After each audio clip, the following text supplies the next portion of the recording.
Le commerce des fruits et légumes est un monde passionnant. Digitalisation, relations commerciales, automatisation, gaspillage alimentaire, les enjeux autour de la filière sont nombreux et tous les acteurs doivent y répondre. Pour en parler, j'ai décidé d'inviter Jonathan Goumont, spécialiste de la filière depuis plus de 20 ans et actuellement associé de la startup Consensio. Mon invité de cette mini-série connaît parfaitement les nouveaux enjeux. Autour de 4 épisodes, je vous invite à découvrir une interview passionnante. On y parle de l'évolution de la filière fruits et légumes, la relation producteur et distributeur, le gaspillage alimentaire, la place du numérique, l'importance de l'empreinte carbone et son calcul, et la mission de Consensio. Que vous soyez chef de rayon, apprenti, directeur commercial, je suis sûr que cette mini-série vous ouvrira les yeux sur la mutation qui s'opère actuellement au sein de la filière. Très bonne écoute. Bonjour Jonathan. Bonjour Jonathan. Merci de nous recevoir ici, chez toi. Très content en tout cas de parler de ce monde difficile, complexe de la filière fruits et légumes. Tu as une expérience, tu vas nous en dire un petit peu plus sur ce que tu as fait par le passé. On va parler de ton parcours, on va parler de la filière fruits et légumes, on va parler de ta vision globale du commerce des produits frais. Un produit frais, il n'y a pas de gen code sur une banane ou sur un avocat, donc c'est pas comme un produit de grande consommation, c'est beaucoup plus complexe à gérer. On va parler aussi des enjeux pour la distribution, globalement. Et on parlera aussi de Consensio, parce que tu as rejoint Consensio il y a quelques mois maintenant. Exact, ouais. Voilà, qui est dirigé, fondé par Vincent Rousseau notamment, Benoît Van de Viver, qu'on a déjà reçu d'ailleurs sur le podcast.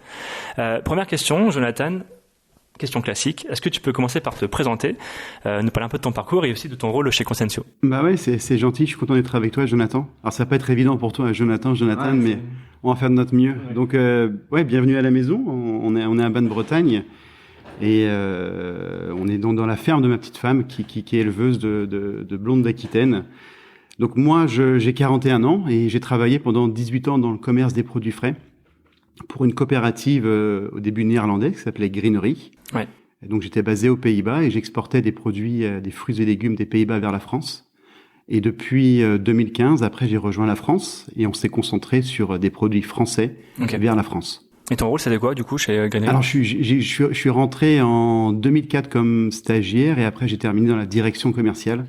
Donc j'animais une équipe commerciale et surtout je faisais en sorte que de trouver les meilleures solutions pour nos produits. Donc beau parcours. Tu connais la filière, je pense, de A à Z. Quelle évolution, quel regard tu tires justement sur cette évolution de la filière fruits et légumes en 20 ans de carrière pour l'instant?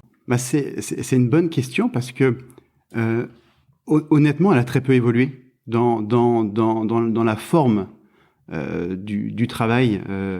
Je me souviens quand j'étais rentré à Hoursteller, on faisait nos offres sur le Minitel pour l'enseigne Carrefour. Mais je regarde maintenant, c'est toujours quelque chose d'actualité. Donc, dont les outils, ils ont un peu évolué. On a d'autres supports, mais les méthodes de travail sont restées, je peux dire, traditionnelles. Ouais. Et elles fonctionnent assez bien. Donc, t'as connu le Minitel, t'as connu le fax, t'as connu l'arrivée d'Internet. Ouais, l'email, le SMS et les messageries instantanées. Donc, j'ai vu l'évolution, mais après, c'est simplement des petits outils qui sont rajoutés. Mais le travail a très peu évolué. Les produits ont évolué. Il y a quelques manières de travail qui ont changé, mais il n'y a pas eu vraiment de révolution dans le commerce des fruits et légumes en 18 ans de carrière. Non. Ouais, quand tu parles de révolution, tu entends, je pense, de numérisation, je pense, en partie. Comment on explique justement, alors, est-ce que c'est considéré comme un retard ou est-ce que tout le monde travaille bien comme ça et du coup, il n'y a pas forcément de choses à modifier? Ouais, c'est... retard ou pas, c'est que c'est un système qui fonctionne. Donc oui, pour moi qui a été à cette position dans le commerce, je voyais des outils qui pouvaient nous aider à être meilleurs. Mais pour beaucoup de clients, c'était une normalité. Donc oui, les outils peuvent aider les producteurs, les coopératives à mieux travailler. Oui. Et ton rôle chez Consensio, parce que tu as rejoint l'entreprise, la start-up il y a quelques mois. Ouais, quel est ton rôle aujourd'hui? J'ai d'abord été client de Consensio en 2018 avec Greenery. Donc j'ai vu le produit évoluer, j'ai vu les possibilités de cet outil. Ouais. Et donc j'ai rejoint en janvier cette année le Consensio et donc je m'occupe du développement commercial sur la France et les Pays-Bas principalement. Alors toi qui connais bien la filière fruits et légumes. Moi, pas du tout pour le coup. Est-ce que tu peux nous expliquer un peu comment ça fonctionne? Quels sont les différents acteurs? Comment ça se passe du producteur jusqu'au rayon? Il se passe beaucoup d'étapes. Est-ce que tu peux nous expliquer un petit peu quel est le panorama et comment se dresse justement cette filière? Ouais, alors il y a plusieurs chemins pour arriver au consommateur, mais on va dire le chemin le plus traditionnel qu'on a, c'est un producteur qui travaille avec une coopérative ou un metteur en marché, qui va aller livrer une plateforme donc de centrale d'achat, et cette plateforme de centrale d'achat va livrer différents magasins. Okay. Donc ça c'est le schéma traditionnel. Après il y a d'autres schémas qui existent, des producteurs qui sont assez gros pour travailler directement en centrale d'achat, ou des producteurs qui décident de travailler avec des magasins localement. Oui. Donc ça c'est la partie, on va dire, grande et moyenne distribution. Après on connaît la RHD, la restauration en domicile, qui est aussi très importante pour les produits frais. Oui. C'est ça, on a des producteurs qui sont réunis en coopérative, c'est ça, qui vendent du coup leurs marchandises à des grossistes. Oui. Et ensuite le grossiste fait l'intermédiaire avec le distributeur. Alors le grossiste, il a un autre rôle pour moi. Alors, dans ce que tu viens de dire, c'est plutôt le producteur qui va à une coopérative, qui va en centrale d'achat, ou la solution du producteur qui va à un grossiste. Mais les grossistes vont travailler plutôt avec des magasins en direct. Ok. Je pense qu'il y a pas, il y a quelques grossistes qui travaillent en centrale d'achat, hein, mais c'est pas le chemin qui est utilisé. C'est que les centrales d'achat ont pour objectif d'aller au plus proche de la production. Donc ils vont aller vers des coopératives ou des metteurs en marché qui sont qui regroupent des producteurs. Et en quoi ça a changé justement la distribution? Parce que on met des intermédiaires, c'est une chose. Est-ce que c'est parfois cohérent d'avoir justement cet intermédiaire? Je prends un exemple tout bête, mais on produit des tomates à Brest, par exemple. Est-ce que c'est nécessaire de les envoyer en centrale d'achat à 100 km plus loin, plutôt que de les livrer directement autour du point de vente? Bah ça c'est une bonne question. Après il y a une logique de massification. Hein. Je veux dire, les entrepôts des plateformes de centrale d'achat, ils existent pour massifier les flux. Et ça fonctionne très bien. Après, c'est très difficile pour un producteur d'aller...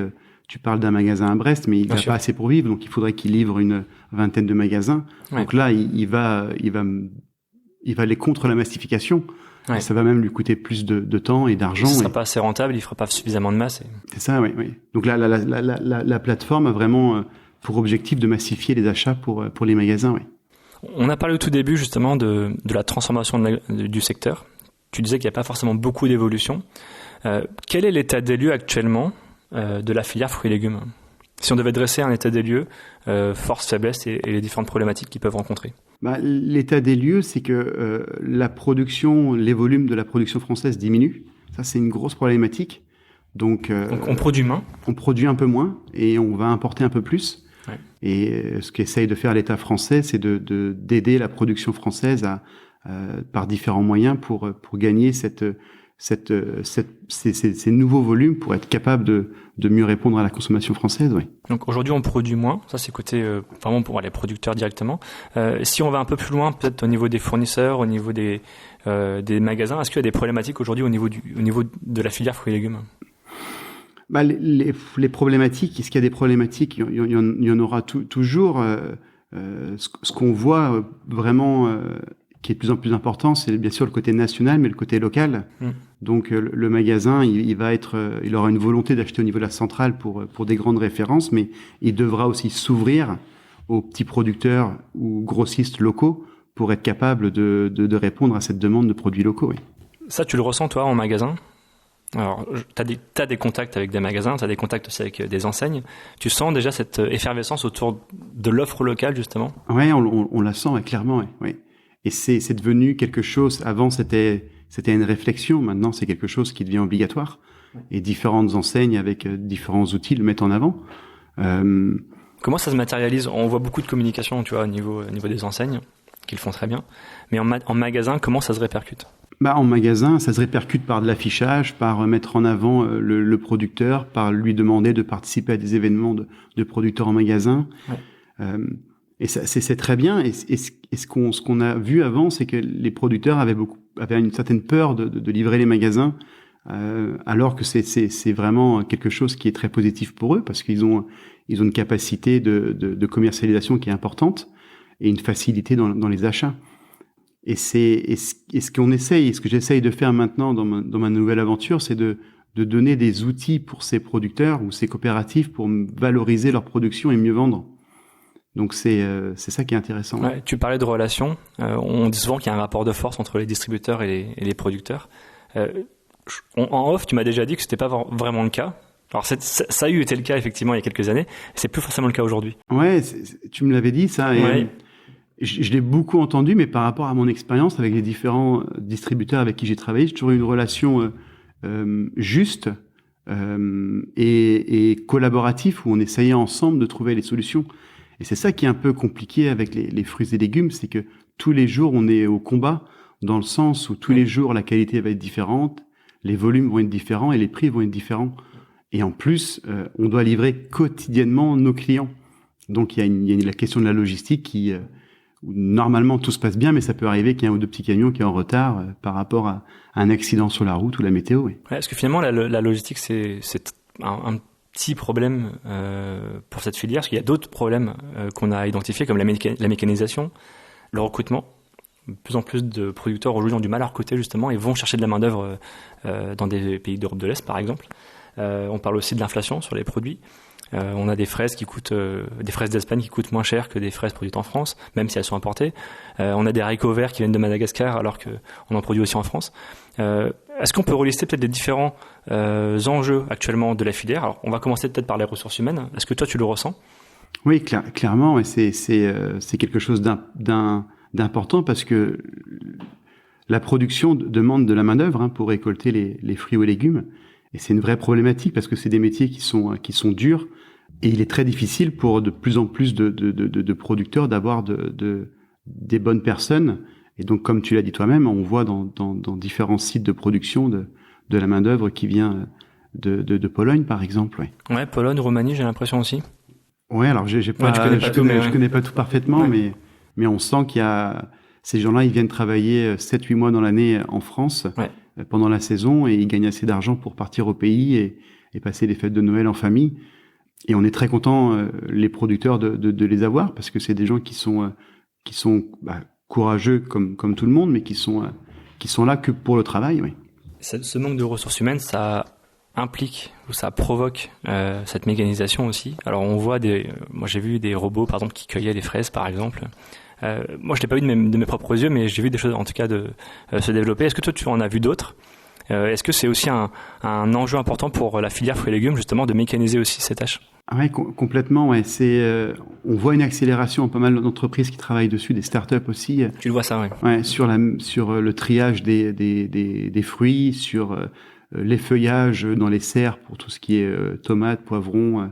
Ou aubergines. Donc, il y a vraiment une accélération de ces outils-là. J'ai pas encore vu vraiment d'outils qui dit ça va fonctionner, c'est parfait, parce que c'est des outils qui demandent beaucoup d'investissement et de temps de réglage. Donc là, ils sont plus dans les prototypes, dans les phases pilotes. On teste, ouais. Mais on en a une à Saint-Malo. Alors j'ai oublié le nom de l'entreprise, mais qui font des tests avec des producteurs bretons sur ce type d'outils. Oui. Et une autre problématique, c'est l'inflation, sujet extrêmement d'actualité. J'expliquais tout à l'heure que les produits importés, des fois, coûtent beaucoup moins cher que des produits justement produits en France. Alors, comment on l'explique? Bon, je pense que tu as la réponse, tu vas nous l'expliquer. Et quelles conséquences, finalement, sur la production française? Parce qu'on déjà qu'on produit pas beaucoup, la main-d'œuvre coûte cher. Quelles sont les conséquences à l'avenir? Est-ce qu'on importera davantage? Est-ce que c'est un vrai problème, ça aussi? Ouais, c'est clairement un vrai problème. Tu parlais des produits de la fraise et qui est en origine Espagne moins cher que la française. Ouais. Après, c'est pas du tout les mêmes types de produits pour moi en termes de qualité. C'est pas il faut comparer des choses qui sont comparables et je pense que c'est au consommateur, c'est le consommateur de toute façon le dernier qui va choisir le produit qui lui convient le mieux. Et s'il préfère acheter une fraise d'origine espagnole qu'une fraise française, c'est lui qui aura le dernier mot. Mais quand tu me posais la question, c'est quoi tout ce qui explique ces différences de prix? C'est les hommes, c'est l'énergie, ils ont plus de soleil en Espagne que peut-être que chez nous. Donc il y a plusieurs arguments, mais ce qui je pense qui est vraiment important, c'est de de soutenir, et ça c'est la responsabilité des acheteurs, de soutenir les productions qui sont en France, parce que on a besoin de manger des fruits et légumes, on est sur une population qui est vieillissante, et plus on vieillit, plus on mange des fruits et légumes. Donc c'est important que cette production-là soit durable et qu'on leur donne les moyens de rester là et de grandir. Oui. Merci d'avoir écouté l'ensemble de ce premier épisode de notre mini-série consacrée aux enjeux de la filière fruits et légumes. Passons maintenant au deuxième épisode. À tout de suite.